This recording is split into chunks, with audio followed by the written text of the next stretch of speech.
जय जगन्नाथ सांग मैंने आउ गोटे नुआ सकाल को आपण मानक स्वागत करुच्ची। मोर मॉर्निंग रूटीन जहाँ जहाँ भी थाए से सब को कंप्लीट करके मुझे चलिली ब्रेकफास्ट बनवाई।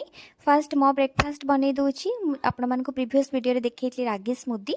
तो यहाँ रांधि सारापर को ठंडा हाँपाई रखीदे। आउ पिता गमा आसला आमर सोमवार गुरुवार को छाड़ीदे प्रायतः आमर पिता जिनस कि भी गोटे हुए। आउ बाबा कंचा लंका जेहेतु आनी मत लगे कि कंचा लंकार डेम्फ गुड़ा छिड़ेकी रखीदे कंचा लंका बेसी दिन पर्यंत जाए। जदि डेम्फ थाए तो बेसी जल्दी खराब हो जाए। आउ समस्त ब्रेकफास्ट आज कर चूड़ा नड़िया कदली ये सब पकईकी दही फही किंतु बाबा कहले चूड़ा संतुला खाइबे तो तांके चूड़ा संतुला बनईदेली। आउ समस्त ब्रेकफास्ट थिला चूड़ा कदली ये सब। आउ मोर भी ऑफिस में लेट हो जाउथिला मु भी स्मूदी पी देकिना पळै जाइथिली। आज थिला बाबा और माँ 30तम विवाह वार्षिकी। संध्यारे आसी सारा पर छात उपर को जाइए गोटे छोट मोट सेलिब्रेशन टे करिथिलु।